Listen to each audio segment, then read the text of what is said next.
All right, ladies and gentlemen, here we are in game number 2. You might be wondering, where did game number 1 go? Game number 1 was one of the matches that we missed while we were casting the other series, but here we are in game number 2, and we're going to be spawning up here in the top left-hand corner of the map on top of the blue Zerg player. Give it up for Matiz.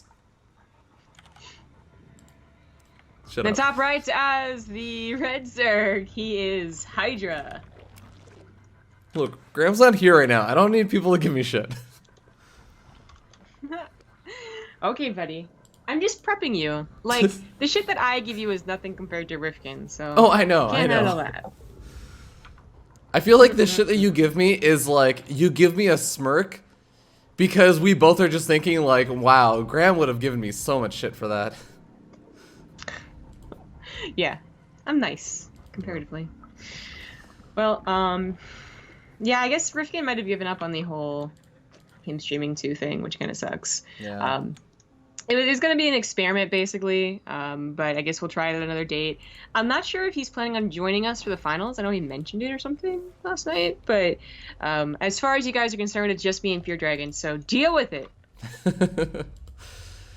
And we are very much aptly equipped to deal with this Zerg versus Zerg that's already happening. I've got to say, like, okay, I'm not going to paint myself as a Zerg versus Zerg expert, but this third from Matiz on Invader of all maps, this is like not normal, right? This is like incredibly abnormal. It's not super abnormal. I feel like we see this maybe 1 out of every dozen games. I feel like it's in like 15, Dust 20. Towers and maps like that. So, what's interesting about thirds and ZvZ is that I don't think I've seen one, unless maybe some on Dusk Towers, that are actually used to macro, like to make drones, that is, and to be saturated. Usually when you see this, like, you know, Hydra will see it and probably want to deny it because you just don't want them to get away with it, you know, regardless of, you know, what you think they're going to do with it. But you could also just match it yourself and drone, which, like I said, sometimes happens like on Dusk Towers, or it's actually used as more of a larva factory. And is just like, you know, they start piling on Ling aggression towards each other, actually. So it looks really silly because it's so early, you think for sure it's going to be killed, but it is so early, it's actually so early, like they can't really kill it unless they all in on it. And then that might not be their choice. Yeah, and at this point, Hydra is already committed and getting up his own third expansion. Interestingly enough, Matiz is not using it as just a larva factory. He did do a fairly big round of drones. It's continuing to still drone, just getting out a couple units that almost honestly just seem like kind of Zerglings he wants to get out early enough that he can make some Banelings with them for any sort of defensive measures. Double evolution chambers is actually, I think, more interesting than the faster third. Oh yeah. Almost always it is 1 evolution chamber and then you like choose Carapace or you know, melee first, whatever you're actually doing. But double upgraded Lings seems to be becoming more popular on specifically Invader, and I think it has to be double upgraded Lings. You don't ever really see double upgraded Roaches anymore. Yeah, there's the +1 melee started here, and it's something about Invader, man. It's all about the Ling attacks, and maybe eventually, like far later than near the map, you see Roaches or Mutas. Yeah, they definitely are the best at invading stray bases that are unprotected, but a couple of Banelings and Zerglings being made.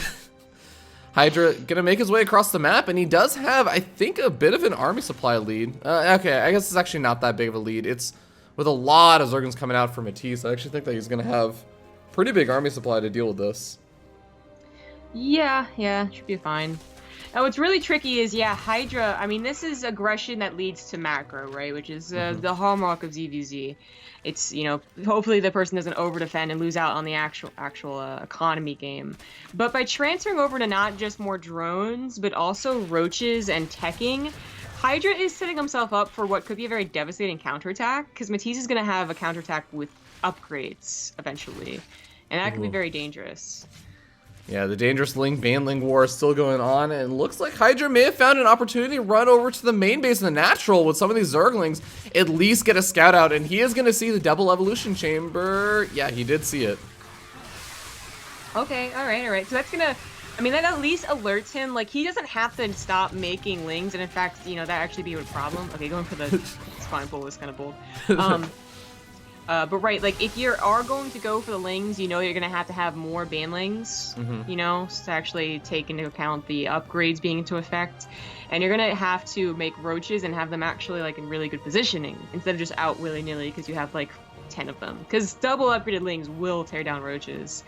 So I find this choice to go for a Spire instead, even though we did originally think plan on going roaches, really cool, but also potentially really dangerous. Yeah, I mean, I think just because the lair is so late for Matiz, and he did move around to the Zerglings, we saw how late the lair was. The Spire tech, it's going to be really hard for Matiz to actually deal with, especially since you can't really use Queens to rely on to defend both the natural domain and the third expansion, which is ridiculously far away. Yeah. Both players do have +1 Carapace, but they also are about to both have +1 melee, so the upgrades are going to be even here. And I didn't realize just how Matiz was not spending his money. I feel like with the double upgrades, you really have this very like solid attack where it should look like the other players like about to lose, you know? That never really happened. Hydra's been meeting him in the middle with, you know, equal number of banelings, only slightly less numbers of lings. Matiz has not been overwhelming, and Hydra getting to Mutiz so much faster without any pressure. I think Matiz might just lose. Yeah, I mean, Hydra did just lose almost every single one of his banelings. He only has one left. He needs to make a couple more, but he doesn't actually have any more on the way. Yeah, Matiz needs to realize this, though, and actually just go for gold right now, because the Mutiz, if they catch all the lings combined, they're going to be able to take them out. And they start to spread around and get into each and every base. The Mutiz are actually going to have a very tough time cleaning everything up, and now Matiz realizes, like, hey, you're out of banelings, let's go for it. His own banelings force getting sniped off, but if his lings can get somewhere, maybe they can actually start racking up the kills. Yeah, he is finally through the Spine Crawl, through the Queen, over at the third expansion, but the Zerglings get distracted. They start engaging versus more of the Zerglings for Hydra, and Hydra's going to eventually clean this up with Mutilis. Matiz doesn't really have much of an answer. He really needed to get in like every single base and start getting like freebie drone kills to even have a chance, because of course his Spire was really late, and he just can't. I don't think that was the right choice. I mean, at the same time though, how many ZvZs have we seen where a Zerg player is this far behind on their Spire tech, and they manage to somehow overpower their opponent with more Mutilis? Oh, it's really difficult, but I mean, we have seen at least 1 or 2 games, again on Invader, where mass ling floods keep the Mutiz back for so long, and ideally like are killing so many drones they can't actually add on to a Muta count, that the person with the slower Mutiz actually catch up, because they're actually in a dominating map position. Not actually happening here. No. GG. Hydra takes the series 2-0. Yep. Well, not entirely unexpected. Hydra might not be like going to every single DreamHack and winning it first place, but he is still Hydra. Yeah. And he's definitely a contender to win against whoever actually he meets in the next round, which would be the round of 16. I got a little caught up for a second because I was like, oh, that's right, isn't he facing Nurchio? And then Nurchio also is someone that got knocked out in the first round. What? Yeah, by some guy named Hellraiser. Oh my god, he's actually literally raising hell right now. Considering Nurchio's still considered like the best player in Europe, question mark? Like, I don't know, did Uthermal claim that title? By beating him? No, I think Nurchio still has it. You know, it's like the, they had like the Team Liquid thread, right? That was like the unofficial best player in the world. Whenever you beat that person, then you claim the title. Yeah, it's actually, I mean, it's continually updated. I think it's actually, it's the second thread on Team Liquid right now. Who's currently the champion? It's probably like Hero so apparently, or something. That was a good guess. Hero beat Super, and that made him the new world champion. Yeah.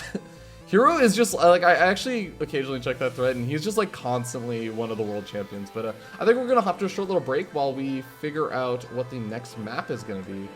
Or, sorry, what the next series is going to be. Yeah. Well, I mean, also the next map. We need to find out both. God, get off my back. We know that one. Fine, whatever. Alright, we'll see you guys in a little bit.